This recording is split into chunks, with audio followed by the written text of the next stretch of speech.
So hi, my name is Shubham and welcome back to another episode of my NEET mindset series. और आज जो हमारे पास topic रहेगा उसका नाम है the art of not giving up. एक आखिरी कोशिश कैसे आपकी जिंदगी बदल सकती है, आज उसी के बारे में हम बात करेंगे। चाहे आप एक नीट एस्पिरेंट हो, चाहे एक जेई एस्पिरेंट हो, चाहे आप एक स्टूडेंट हो, किसी भी फील्ड में मैटर नहीं करता, ये वीडियो आपकी लाइफ में एक डेफिनेटली वैल्यू ऐड करके जाएगी।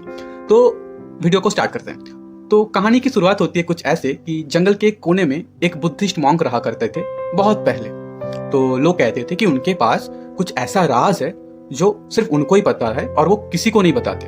तो गांव का एक लड़का था, वो बहुत ज्यादा क्यूरियस हो जाता है ये सुन के, और वो कहता है कि मैं उस राज को समझ के रहूंगा।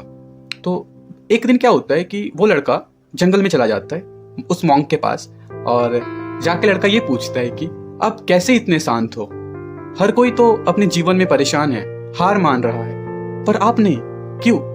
मॉन्क मुस्कुराते हैं और कुछ नहीं बोलते हैं। लड़का फिर से पूछता है, मैं आपसे कुछ पूछ रहा हूं प्रभु, बस मुझे इतना बता दो, आप इतने शांत कैसे हो? फिर मॉन्क अपनी आंखें खोलते हैं, लड़के के सिर के ऊपर हाथ रखते हैं और कहते हैं कि चलो मैं तुम्हें कहीं पे ले जाता हूं, मैं तुम्हें वही बताऊंगा।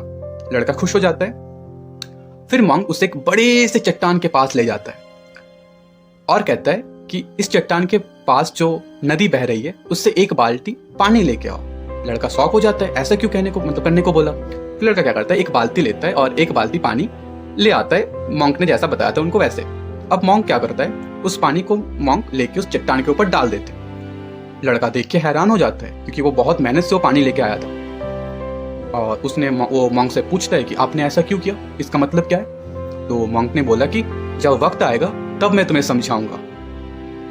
तो उसने कहा ठीक है, पर मॉन्क ने यह भी कहा कि तुम्हें हर दिन मेरे पास आना है और हर दिन तुम्हें ये सेम चीज करनी है जब तक मैं तुम्हें ना कहूं कि तुम स्टॉप हो जाओ।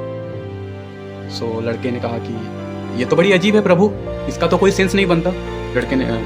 मंक ने कहा कि अगर तुम्हें अपना राज जानना है तो तुम्हें ये करना पड़ेगा। तो लड़का सोचता है कि चलो अगर राज पता चल जाएगा तो बहुत बढ़िया बात है, तब तो कर ही लेते हैं। अब क्या करते हैं, अब लड़का हर दिन वही करता है, पानी डालता है पत्थर के ऊपर, मंक के पास आता है, मंक उसे सेम जगह पे ले जाता है चट्टान के पास, नदी से पानी उठाता है और चट्टान के ऊपर पानी डालता है, हर रोज एक बाल्टी कर करके। महीने बीत गए, सालों बीत गए, 3 साल बीत गया, 6 साल बीत गया।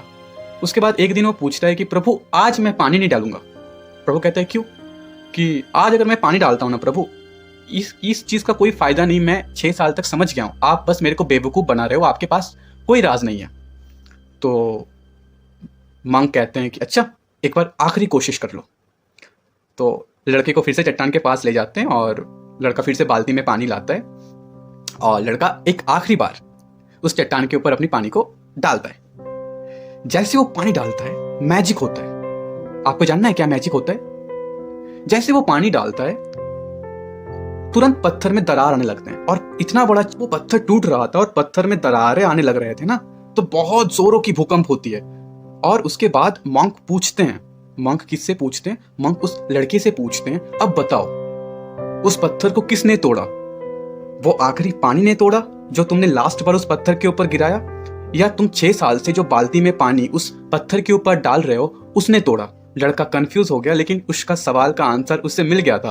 अब मंक साइकोलॉजी और फिलोसॉफिकल तरीके से उसको आंसर देना स्टार्ट करते हैं। मंक बताते हैं कि हमारी लाइफ जो होती है वो भी ऐसी ही होती है। हर वो छोटी छोटी चीज, हर वो छोटी छोटी कोशिश जो हमें लगती है कि ये हमारे लिए बिल्कुल बेकार है, इसका कोई रोल नहीं है हमारी जिंदगी में, आपको तब तक वो चीज बेकार लगती है जब तक आप तोड़ नहीं देते हो उस वॉल को, जो प्रॉब्लम्स का वॉल आपके आसपास है। क्योंकि वो जो प्रॉब्लम का वॉल है आपके पास तब तक रहता है जब तक आप कोशिश नहीं करते हो। जब आप कोशिश करते हो, छोटी छोटी कोशिश करते हो, स्टेप्स लेते हो, प्लान बनाते हो, एग्जीक्यूट करते हो, आप उस चट्टान के ऊपर और उस वॉल के ऊपर रोज एक मुक्का फाइट मारते हो, और at the end of the day क्या होता है, वो चट्टान टूटने लगती है और आप उस चट्टान के पार जो दुनिया है उसे देख पाते हो, जो सक्सेस की सिनारियो है उसे देख पाते हो। तो मंक यही कहते हैं, मंक इसे साइकोलॉजी और फिलोसॉफी के साथ रिलेट करके ये बताते हैं कि देखो साइकोलॉजी क्या कहती है। साइकोलॉजी कहती है कि your consistency is greater than motivation.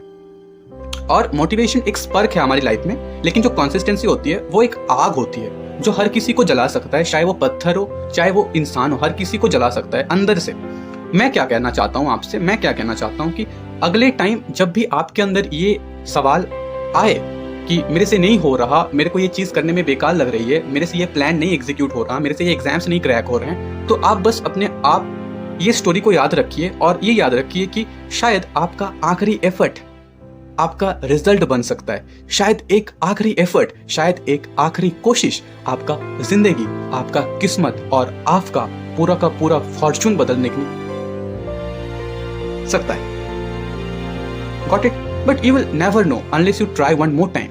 आपको कोशिश करते रहना है, बेशक आप फेलियर हो गए, आपको कोशिश करते रहना है। मैं कहता हूं, ना हार में ना जीत में, किंचित नहीं भयभीत में। संघर्ष के पथ में आपको ये भी मिले ये भी सही, ये भी मिले ये भी सही, पर आप हार मानना नहीं, आप रार छोड़ना नहीं। ठीक है? तो आज का video little bit motivation type का है। तो मैं आपको कहना चाहता हूं कि प्लीज हार मत मानिए, एक आखिरी कोशिश कीजिए। शायद एक आखिरी कोशिश आपको वहां तक पहुंचा दे जहां आप जाना चाहते हो। और अगर ये ऐसी वीडियो आपको अच्छी लगती है तो please like, comment and subscribe our channel for the more updates. And तब तक के लिए okay, bye and take care, tata bye.